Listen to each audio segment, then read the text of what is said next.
অসংখ্য অগণিত শুকর সুজুদ যে রব্বুল আলামিন আমাদেরকে অত্যন্ত দয়া করে মায়া করে মহাব্বত করে সুস্থ রেখে জুমার নামাজ আদায়ের জন্যে মসজিদে আসার বসার জন্য তৌফিক দান করলেন।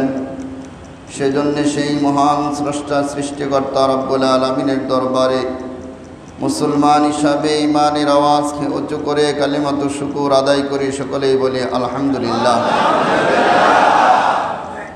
আলোচনা চলতেছিল হাসরের ময়দানে মানুষকে 4-5 ভাবে মানুষের অন্যায়কে আল্লাহ পাক উপস্থাপন করবেন এবং পরবর্তীতে আর যখন বান্দা কোনো উত্তর দিতে পারবে না, লাজবাব হয়ে যাবে, তখন আল্লাহ ফেরেশতাদেরকে বলবেন, হে ফেরেশতারা, একে জাহান্নামের মধ্যে নিক্ষেপ করো। ফেরেশতারা জাহান্নামের সেই জিঞ্জির দ্বারা বেঁধে তাদেরকে জাহান্নামে নিয়ে যাবে।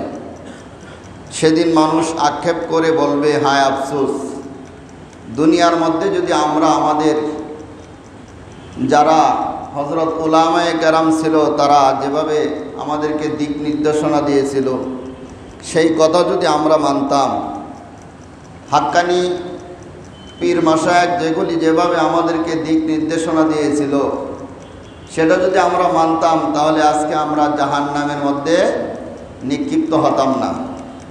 এই কথাটা আল্লাহ পাক সূরা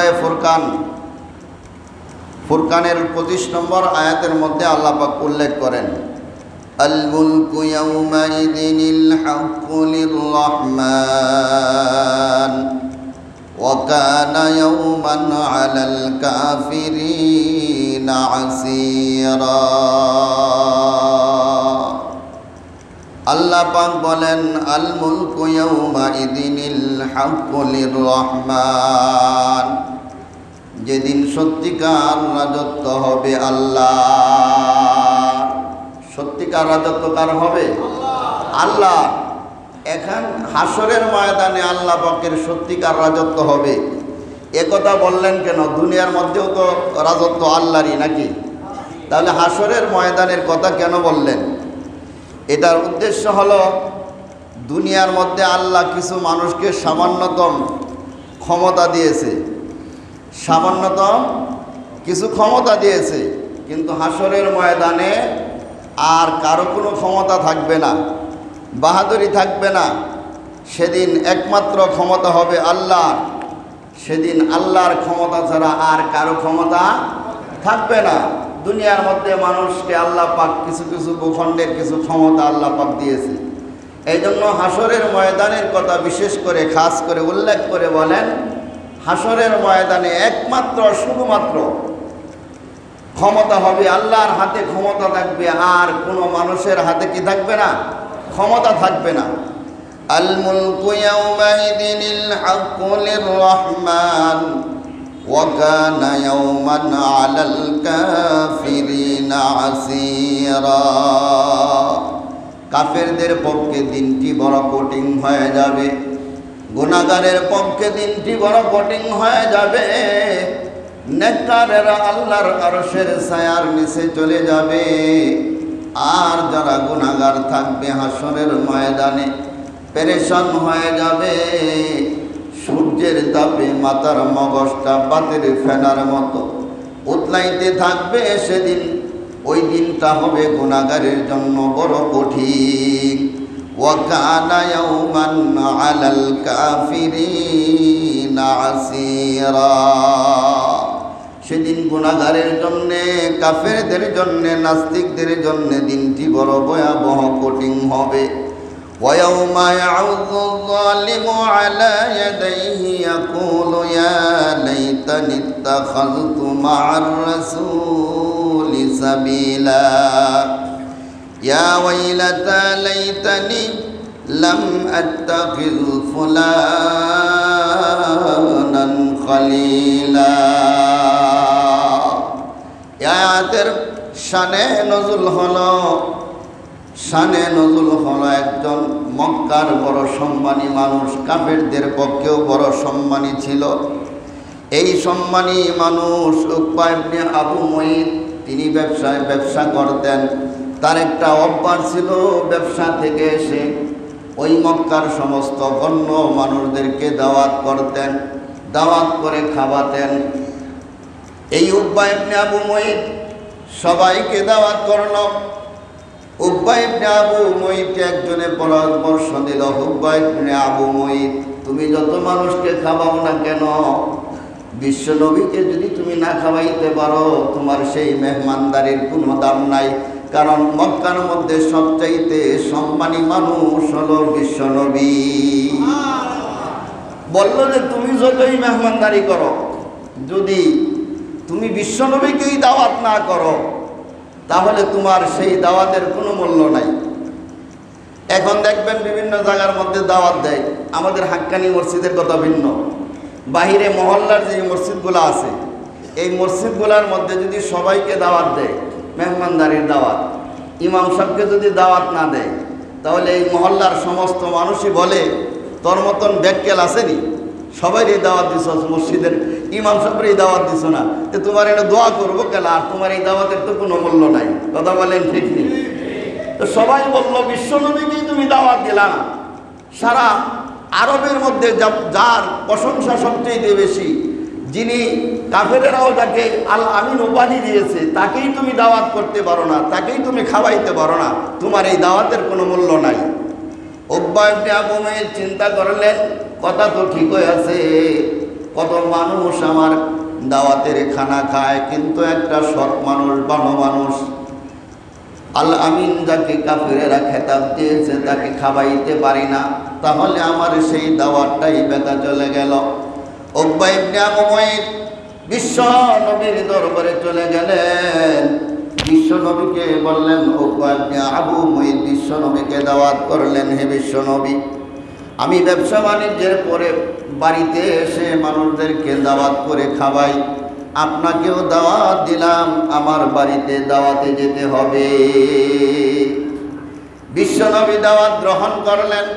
কার বাড়িতে দাওয়াত গ্রহণ করলেন? একজন কাফেরের বাড়িতে দাওয়াত গ্রহণ করলেন। কথা বলেন ঠিক নেই? অনেকেই দলিল দেয় বিশ্বনবী কাফেরের বাসায় দাওয়াত খাইছে, আমরা সুদখোরের বাসায় দাওয়াত খাইলেও সুবিধা কি? কথা বুঝেন নাই? আমাদের বিরুদ্ধে তো লাগা, মানে ভুল ধরার জন্য অনেক মানুষ, অনেক হুজুরা লেগে আছে। কয় তোমরা আপনারা এত বড় দরবেশ হয়ে গেলেন, বিশ্বনবী কাফেরের বাড়িতে দাওয়াত রাখলো, আর আপনারা একজন সুদখোরের বাসাতে খাইতে যান না, কারণটা কি? এটার উত্তর পরে আসতেছে। তো বিশ্বনবী কি করলেন? দাওয়াত গ্রহণ করলেন। দাওয়াতে যখন সময় হয়ে গেল, তারিখ যখন এসে পড়ল, বিশ্বনবী উকবা ইবনে আবু মুইতের দাওয়াত খাওয়ার জন্য ওই কাফেরের বাড়িতে উপস্থিত হয়ে গেলেন। সুবহানাল্লাহ। সমস্ত মেহমান বাড়ি ভর্তি। উকবা ইবনে আবু মুইত বিশ্বনবীকে দেখে খুশি হয়ে গেলেন, আমার দাওয়াত আজকে বড় সার্থক। বিশ্বনবী আমার দাওয়াতে উপস্থিত হয়ে গেলেন। এবার বিশ্বনবী বলেন, আবু মুইত, আমি তো তোমার দাওয়াত গ্রহণ করেছি, এখন আমারও একটা দাওয়াত আছে, আমার দাওয়াত তোমাকে গ্রহণ করা লাগবে। জোরে বলেন না সুবহানাল্লাহ। বিশ্বনবী কি বললেন? আমি তোমার দাওয়াত গ্রহণ করেছি, এখন আমারও একটা দাওয়াত আছে, সেই আমার দাওয়াতও তোমার গ্রহণ করা লাগবে। জোরে বলেন সুবহানাল্লাহ। এটা হলো হিকমত। এটা কি হিকমত? উকবা ইবনে আবু মুইতকে যদি আল্লাহর নবী দাওয়াত গ্রহণ না করে যদি দাওয়াত দিতেন, দাওয়াত কবুল করতেন না। এখন কোনো মানুষের বাড়িতে যদি কোনো শত্রু যায়, যদি কয় যে আমাকে এক গ্লাস পানি দেন, দিবেন না? দিবেন, মারবেন না। কারণ একটা আমাদের সমাজের মধ্যে একটা কথা আছে, কোনো শত্রু যদি বাড়িতে আসে তাকে আক্রমণ করা যাবে না। তো বিশ্বনবী যেহেতু উকবা ইবনে আবু মুইতের বাড়িতে দাওয়াত গ্রহণ করেছে, বিশ্বনবী চলে গেলেন। এবার বিশ্বনবী দাওয়াত দিলেন, হে উকবা ইবনে আবু মুইত, খানার সামনে এসেছো, খানা আমি তোমার খানা খাবো, খানা খাওয়ার জন্য এসেছি, তোমার দাওয়াত আমি গ্রহণ করেছি। তবে তোমাকে একটা দাওয়াত দেই, যেই সৃষ্টিকর্তার পরে কোনো সৃষ্টিকর্তা নাই, আমাকে যিনি সৃষ্টি করেছে, তোমাকেও যিনি সৃষ্টি করেছে, কুল কায়নাত যত মাত্রকা আছে সবাইকে যিনি সৃষ্টি করেছে, যার কোনো শরীক নাই, যার কোনো শরীক নাই, যার কোনো সমকক্ষ নাই, সেই আল্লাহর উপর তোমার ঈমান আনা লাগবে। কি লাগবে? সেই আল্লাহর উপর তোমার ঈমান আনা লাগবে। উকবা ইবনে আবু মুঈত চুপ হয়ে গেলেন। এত বড় বিপদ তো আর কখনো সামনে আসে নাই, এখন কি করি? মনে মনে উকবা ইবনে আবু মুঈত চিন্তা করলেন, বিশ্বনবী তো সবাই কত মানুষ মুসলমান হয়ে যাচ্ছে, বিশ্বনবীর কথা যদি রক্ষা করি আমার কোনো অসুবিধা হবে না। আমিও জানি আল্লাহ ছাড়া কোনো সৃষ্টিকর্তা নাই। একজন কাফেরকে, একজন হিন্দুকে যদি তুমি জিজ্ঞাসা করো, কোরআনের মধ্যে আছে, আপনি যদি কোনো কাফেরকে জিজ্ঞেস করেন, মান খালাকাস সামাওয়াতি ওয়াল আরদ, কে আসমান জমিন সৃষ্টি করেছে, কুল কায়নাত কে সৃষ্টি করলো, কাফেররাও বলবে আল্লাহ পাক সৃষ্টি করেছে। তারা তো আর আল্লাহ কয় না, ভগবান কয়, কয় ভগবানে সৃষ্টি করছে। তাহলে বোঝা গেল আল্লাহ একজন আছে, এটা কাফেররাও বিশ্বাস করে। কথা বলেন, বিশ্বাস করে কি করে না? না বললে এটা বলতো না যে আমার ভগবানে সৃষ্টি করেছে।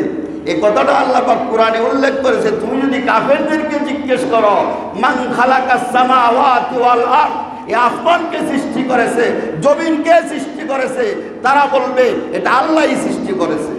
তাহলে বোঝা গেল আল্লাহকে, আল্লাহ যে একজন আছে এটা কাফেরেরাও বিশ্বাস করে। করে কি করে না? করে, কিন্তু তারা মুসলমান হতে পারে নাই, কারণ মুসলমান হওয়ার জন্য কয়েকটা শর্ত লাগবে।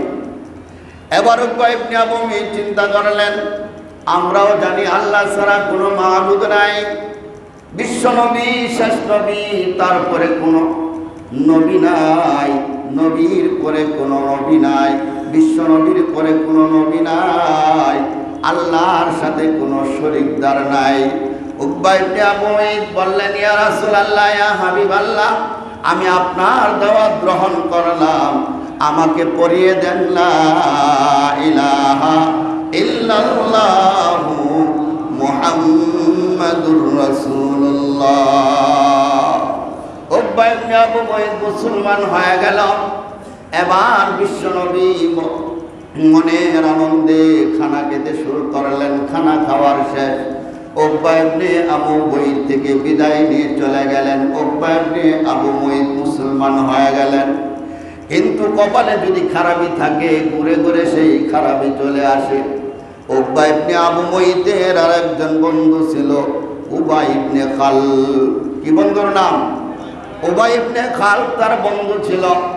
উবাই ইবনে খালদ যখন এসে শুনল বিশ্বনবীর দাওয়াতে উকবা ইবনে আবু মুঈত মুসলমান হয়ে গেছে, এবার আবু খালাফের মাথা খারাপ হয়ে গেল। উবাই ইবনে খালফের মাথা খারাপ হয়ে গেল, হাই কি করলি রে বন্ধু, এতদিনের সম্পর্ক আমার কাছে না যাই না, তুমি মুহাম্মাদের ধর্ম গ্রহণ করলা, সর্বনাশটা করলা। কি করলা? সর্বনাশ করলা। তোমার সাথে এতদিনের সম্পর্ক, আর তুমি মুহাম্মাদের দলে চলে গেলা, আমাকে কিছু বললা না। এবার বড় বিপদে পড়ে গেছে উবাই ইবনে খালদ। উবাই ইবনে খালদ বলে, উকবা ইবনে আবু মুঈত, ছোটবেলা থেকে তোমার সাথে বন্ধুত্ব, বড় গভীর বন্ধুত্ব তোমার সাথে ছিল, আজকে থেকে তোমার বন্ধুত্ব চলে যাবে।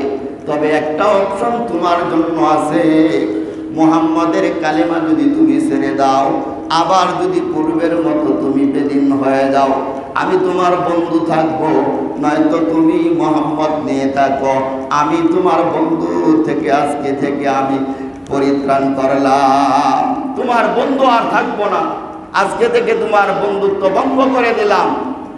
উবাই ইবনে খালফের কথা শুনে উকবা ইবনে আবু মুঈত চিন্তা করলো, মুহাম্মদ সাল্লাল্লাহু আলাইহি ওয়াসাল্লামের দলে থাকবে না তার বন্ধুর কথা রাখবে। চিন্তা করে করে চিন্তা করলো, মুহাম্মদের জন্যে ছোটকাল থেকে যার জন্য বন্ধুত্ব সম্পর্ক, তার সম্পর্ক ছিন্ন করতে পারি না।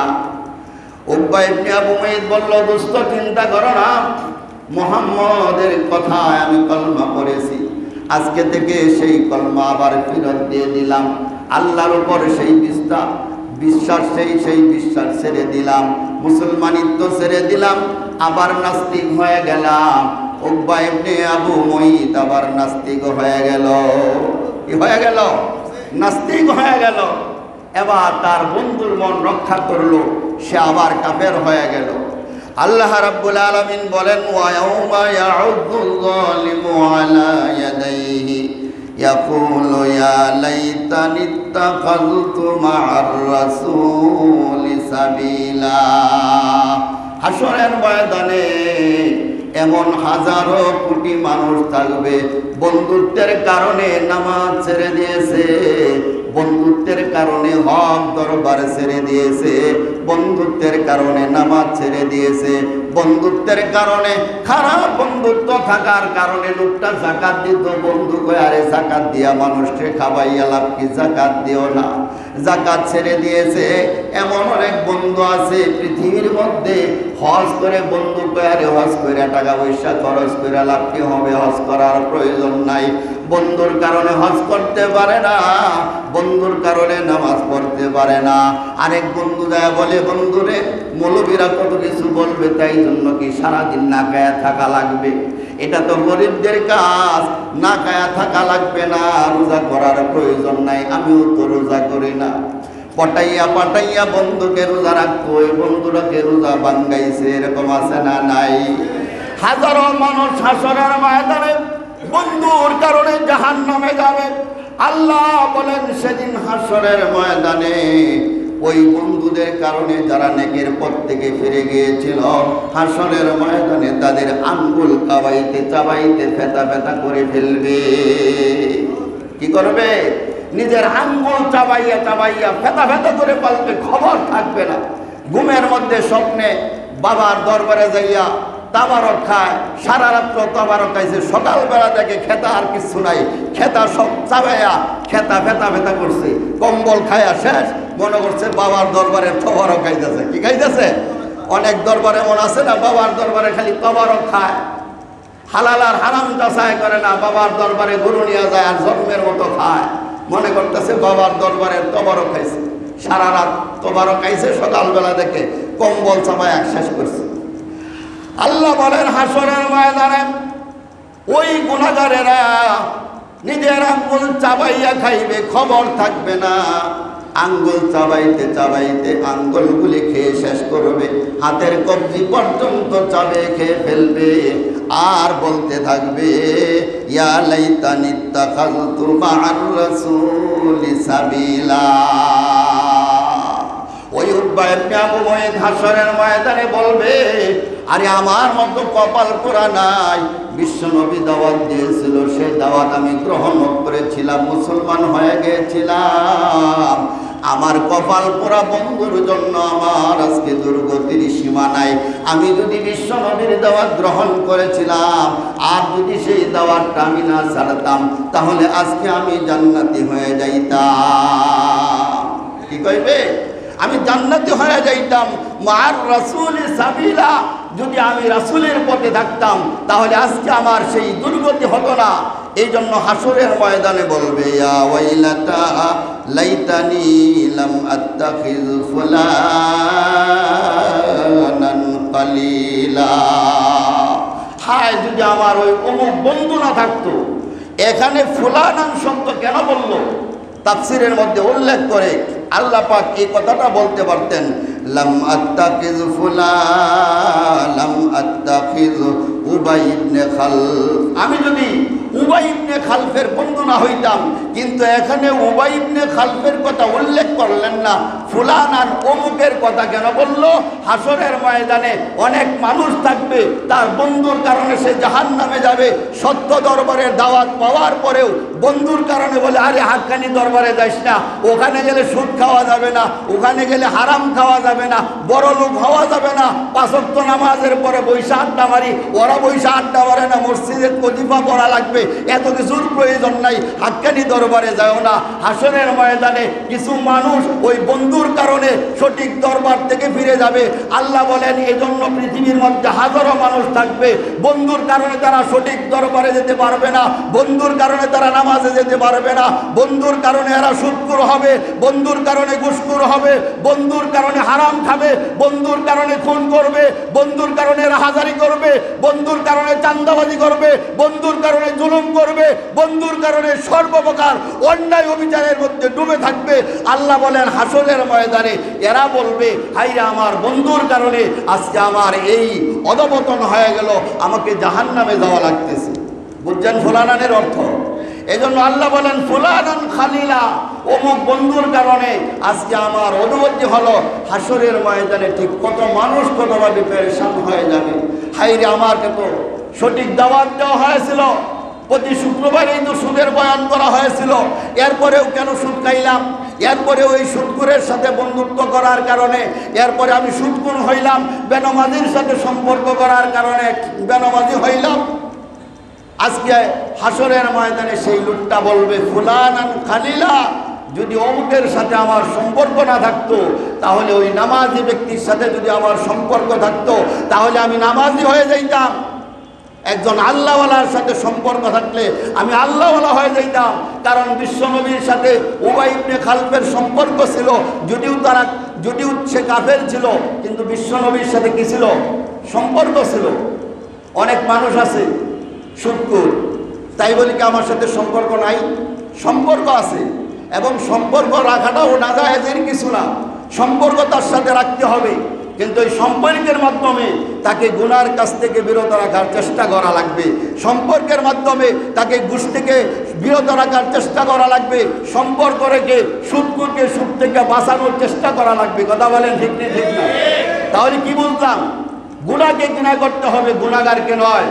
গুনাহকে ঘৃণা করা লাগবে, গুনাহগারকে নয়। কথা বলেন ঠিক না? ঠিক না? এমনও তো হতে পারে একটা লোক গুনাহগার, নামাজ পড়ে নাই, রোজা রাখে নাই, গুনাহ করছে জীবনভর, কিন্তু আল্লাহর নবী বলেন মৃত্যুর পূর্বে যদি তার তওবা নসিব হয়ে যায়, আমি সারা বছর বয়ান করে, সারা বছর সবের কাজ করে, শেষ পর্যায়ে যদি এমন আল্লাহ না করুক তওবা যদি এমন তার মতন নসিব না হয়, তাহলে সে আমার আগে জান্নাতে চলে যাবে। কারণ তওবা করার পরে কোনো গুনাহ থাকে না। আমার তো জানা নাই লোকটা যদিও গুনাহগার, মরার আগে যদি সে তওবা করে নেয়, তাহলে সে সবচেয়ে বড় আল্লাহর ওলি। হাসরের ময়দানে তার বিচার হবে না, বিনা হিসাবে সে জান্নাতে চলে যাবে। এই জন্য কোনো গুনাহগারকে ঘৃণা করা যাবে না, তার সাথে সম্পর্ক রাখতে হবে। সম্পর্কের মাধ্যমে তাকে দ্বীনের বুঝ দিতে হবে। সম্পর্কের মাধ্যমে তাকে আপনার হারাম থেকে তাকে বাঁচানোর চেষ্টা করা লাগবে। কথা বলেন ঠিক না? ঠিক না? আল্লাহ পাক বলেন লামাত্তাখিয ফুলানান খালিলা লাকাদ আযাল্লানি আনির যিকরি বা'দা ইয জাআনি ওয়া কানা আশ-শাইতানু লিল ইনসানি খুযুলা। শয়তান মানুষকে বিপদকালে ধোঁকা দেয়। শয়তান কি করে? মানুষকে বিপদকালে বেশি ধোঁকা দেয়, সবসময় ধোঁকা দেয়, কিন্তু বিপদকালে মানুষকে বেশি ধোঁকা দেয়। এজন্য হাদিসের মধ্যে আসছে, মানুষ যখন মৃত্যু সজ্জায় শায়িত হয়, শয়তান তাকে তখন বেশি ধোঁকা দিতে শুরু করে দেয়। সবচেয়ে বেশি ধোঁকা দেয় শয়তানে মৃত্যুর অবস্থায়। কোন অবস্থায়? মৃত্যুর অবস্থায়। এই জন্য মৃত্যুর সময় কোরআন শিখা লাগে, কোরআন তেলাওয়াত করা লাগে। হুজুরেরা বলে না, একটা ছেলেকে আলেম বানাও, মেয়েটাকে কোরআন শরীফ পড়নেওয়ালা বানাও। যখন তুমি মৃত্যুর শয্যায় শায়িত হয়ে যাবে, ছেলেরা যখন কোরআন শরীফ পড়তে শুরু করবে, সূরা ইয়াসিনের তেলাওয়াত যখন হবে, চতুর্দিকে যখন কোরআন শরীফের আওয়াজ শুনতে পাবে, শয়তান সে প্রবেশ করতে পারবে না। সে ওই লেজ গুটাইয়া তখন সে বেগে যাবে। আর আপনার আব্বা, আপনার ভাই কোরআন শরীফ তেলাওয়াত শুনতে শুনতে ঈমানের সাথে মৃত্যুবরণ করবে। জোরে বলেন সুবহানাল্লাহ। এই জন্য আল্লাহ বলেন সাবধান, দুনিয়ার মধ্যে খারাপ মানুষের সাথে বন্ধুত্ব করিও না, ভালো মানুষের সাথে সম্পর্ক করো, ভালো দরবারে যাও, ভালো জায়গায় বসো, অল্প সময়ে তুমি হেদায়েত প্রাপ্ত হয়ে যাবে। অনেক ইতিহাস আছে আমাদের এই দরবারের মধ্যে, অনেক মানুষ অল্প সময় হুজুর কেবলার চেহারা দেখেছে, অল্প সময় ছোট্ট ছোট্ট দুইটা কথা বলেছে, বাবা নামাজটা ছেড়ে দিও না, বাবা সুদ খায়ও না, হারাম খায়ও না। অনেক পীর ভাই বলে যে হুজুর আমার মতো সন্ত্রাসী ছিল না, ঢাকার শহরে সন্ত্রাসীর চান্দা আমাকে দেওয়া লাগতো, কিন্তু হুজুর কেবলা যখন আমাকে বলল বাবা 5 ওয়াক্ত নামাজ কাজা, 1 ওয়াক্ত নামাজও কাজা করো না, 5 ওয়াক্ত নামাজ পড়বা, হুজুর কেবলার কথা বলার পরে বলে যে আমার অন্তরের মতো এত আসর হয়েছে, একটা সামান্যতম ছোট্ট একটা কথা বলেছে, আমার অন্তরের মধ্যে সেটা গেঁথে রয়েছে। এরপর থেকে নামাজ যদি ছেড়ে দেই, আমার হুজুর কেবলার সেই কথাটা আমার চোখের সামনে ভাসতে থাকে। আমার হুজুর কেবলা বলেছে নামাজ ছেড়া যাবে না, নামাজ ছাড়া যাবে না। কথা বলেন ঠিক নেই? সঠিক দরবার কোথায় পাবেন? আমি তো অনেক দরবারে গেছি। আজকে তো দরবারের মধ্যে পীর মুরিদের ব্যবসা চলছে, অনেক জায়গায় চলছে পীর মুরিদের ব্যবসা। মুরিদ যায় আপনার পীরের কাছে মুরিদ হইতে, পীর চায় থাকে তার পকেটের কাছে। ওই এক মুরিদ গেছে পীরের কাছে যায় দেহে, স্বপ্নে দেহে একদিন যে সে একটা নহরের মধ্যে পায়খানার লেফটিনের মধ্যে পড়ে গেছে, আর পিশাব করছে মধুর নহরের মধ্যে। মুরিদে যায় বলতেছে হুজুর একটা স্বপ্নে দেখছি। পিশাব কি স্বপ্নে দেখছো? কয় হুজুর আমি স্বপ্নে দেখছি পায়খানার মধ্যে পড়ে গেছি, সমস্ত শরীরে পায়খানা মাইখা গেছে, আর আপনারে দেখলাম মধুর নহরের মধ্যে আপনি পড়ে গেছেন। পিশাব কয় দেখ বুঝো না, তুমি দুনিয়াদার আর আমি আল্লাহওয়ালা, এই জন্য তুমি পায়খানার মধ্যে পড়ছো আর আমি মধুর নহরের মধ্যে পড়ছি। মুরিদে কয় হুজুর স্বপ্ন তো শেষ হয় না, আরো রয়েছে। কি হয়েছে? আরো রয়েছে। কয় সেটা পরে কি?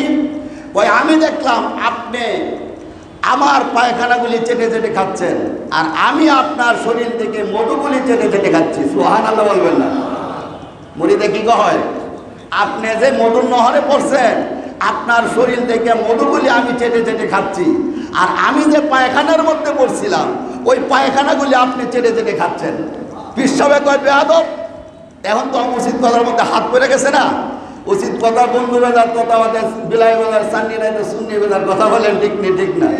অনেক আপনজন কিছু হক কথা বললেই মেজাজটা খারাপ হয়ে যায়। আরে হুজুর এই কথা বললো কেন? আরো কত কথা হয়তো বলতে পারতো, এই হক কথাটা কেন বললো? কথা বলেন ঠিক নেই? ঠিক না? এবার বিশ্বাস কি কথা কথা বেয়াদব কোথাকার। মুরিদে কয় হুজুর এইটাই দেখছি। এটার ব্যাখ্যা কি?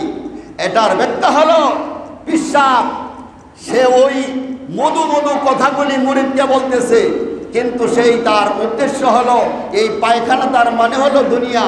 আর কারণ হযরতে আদম আলাইহিস সালাতু ওয়াস সালামের পায়খানার ব্যাগ হয়েছিল। এরপরে আল্লাহ পাক আদমকে বলে আদম তুমি দুনিয়ার মধ্যে যায় পায়খানা করো, জান্নাতের মধ্যে কোনো লেফটিন নাই। তাহলে হযরতে আদম আসছে কিসের জন্য? দুনিয়ার মধ্যে পায়খানা করার জন্য। এই জন্য দুনিয়াটা একটা লেফটিন শুরু। এখন এই পিশাব মুরিদের কাছ থেকে টাকা চাইতেছে, তার মানে পায়খানা চাইতেছে। তো এই পিশাব মুরিদের পায়খানা খাচ্ছে মানে মুরিদের কাছ থেকে টাকা পয়সা নিয়ে বড়লোক হচ্ছে।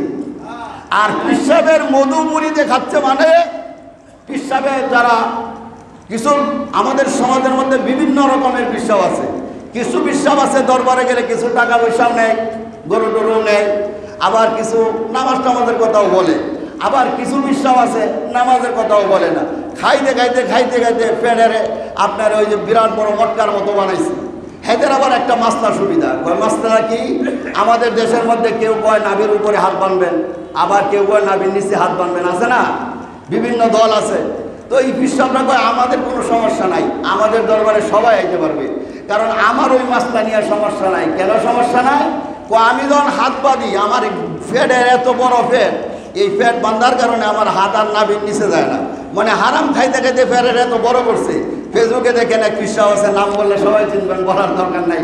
আমাদের দেশে ফুটকা মাছ কয়, ফুটকা মাছের সাথে ওর ফ্যাটের সাথে মিলাই ফেসবুকে ছাড়ছে। মানে এত বড় ফ্যাটের লেগে আর কোনো কিছু করতে পারে না, আল্লাহর গজব করছে এর উপর। কথা বলে ঠিক না? তো যে কথা বলতেছিলাম, কিছু পীর আছে নামাজের কথাও কয়, আবার মুরিদের কাছ থেকে এইভাবে গরু নেওয়া লাগবো, ছাগল নেওয়া লাগবো, সে চিন্তাও করে। তো মুরিদে ওই পীরের কাছ থেকে মধু খাচ্ছে মানে ওই পিশাবে যে ভালো কথাগুলি বলতেছে মুরিদে সেই কথাগুলি গ্রহণ করছে, তার মানে হলো পিশাবের কাছ থেকে মুরিদে মধু খাচ্ছে। সুবহানাল্লাহ। এই জন্য আপনার ভালো কথা গ্রহণ করা এটা খুব ভালো জিনিস। একজন সঠিক পিশাবের দরবারে না যাইলে আপনি বুঝতে পারবেন না। কারণ আপনি মাদ্রাসার মধ্যে যদি ভর্তি না হন, উস্তাদে আপনাকে শাসন করবে। কথা বলেন করবে? করবে না, কারণ আপনি তো মাদ্রাসার ছাত্র না। আর মাদ্রাসার মধ্যে যখন ভর্তি হবেন তখন এই মাদ্রাসার নিয়ম কারণ মেনে চলা লাগবে। আর আপনি যখন মাদ্রাসায় ভর্তি হবেন তখন আপনার জন্য কিছু সুবিধা হবে। মাদ্রাসায় ভর্তি না হইয়া এলেম অর্জন করা যেমন অসম্ভব, একজন আল্লাহর ওলির কাছে না যাইয়া, একজন হাক্কানি বিশ্বাবের কাছে না যাইয়া ঠিক তদ্রূপভাবে এলমে লাদনী করা সম্ভব না। নফসকে তাজকিয়া, নফসকে আত্মশুদ্ধি করা সম্ভব না। এই জন্য একজন সঠিক পীরের কাছে যাইতে হবে। কথা বলেন ঠিক ঠিক না? এই জন্য আল্লাহ পাক অন্য আয়াতের মধ্যে বলেন, لقد رضي الله عن المؤمنين إذ يبايعونك تحت الشجرة فعلم ما في قلوبهم فأنزل السكينة عليهم وأثابهم فتحا قريبا। অন্য আয়াতের মধ্যে আল্লাহ পাক বলেন, মান ইয়াহদিল্লাহু ফাহুয়াল মুহতাদ ومن يضلل فلن تجد له وليا مرشدا। আল্লাহ বলেন, মান ইয়াহদিল্লাহু ফাহুয়াল মুহতাদ, আল্লাহ যাকে হেদায়েত দেন সেই হেদায়েত পাবে। আল্লাহ যাকে হেদায়েত দেন সেই হেদায়েত পাবে। ওয়ামান ইউদলিল ফালান তাজিদ লাহু ওয়ালিয়া মুরশিদা, আর যাকে আল্লাহ পথভ্রষ্ট করে দেন, ওয়ামান ইউদলিল, আর যাকে আল্লাহ গোমরাহ করে দেন, ফালান তাজিদ লাহু ওয়ালিয়া মুরশিদা, আর যদি আল্লাহ পথভ্রষ্ট করে দেন তাহলে তুমি তার জন্য কোনো পথ প্রদর্শনকারী পাবে না, কোনো ভালো অভিজ্ঞ অভিভাবক পাবে না। তার মানে হলো সে কোনো শায়েখ পাবে না, সে কোনো পীর পাবে না। বোঝা গেল আল্লাহ যদি কারো হেদায়াত করতে চান তাকে একজন পীরের মাধ্যমে হেদায়াত করে দেন, আর যার কপালে হেদায়াত নাই সে কোনো পীরের দরবারে যেতে পারবে না, হক কোনো অলির দরবারে যেতে পারবে না। কারণ অলির দরবারে যাইলে অলির চেহারা দেখা, অলির কথা শুই না সে আল্লাহওয়ালা হয়ে যাবে।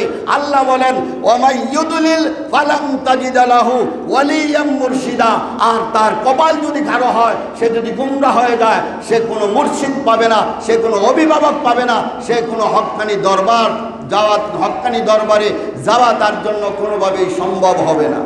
কথা বুঝছেননি? কার কথা বললাম? আল্লাহর কথাগুলি বললাম। এখন যে আয়াতটা আপনাদের সামনে তেলাওয়াত করেছি সূরা কাহফের 17 নম্বরের শেষের দিকে দেখবেন, আপনি এটা তর্জমা কইরা দেখেন। আল্লাহ বলেন, যাকে আমি হেদায়েত দিব না সে কোনো মুর্শিদের সন্তান পাবে না, যাকে আমি হেদায়েত দিব সে একজন মুর্শিদের সন্তান পাবে। আল্লাহ রাব্বুল আলামিন আমাদেরকে একজন সঠিক পথ প্রদর্শন, সঠিক মুর্শিদের ব্যবস্থা করে দেন। ওয়া আখিরু দাওয়ানা আলহামদুলিল্লাহি রাব্বিল আলামিন।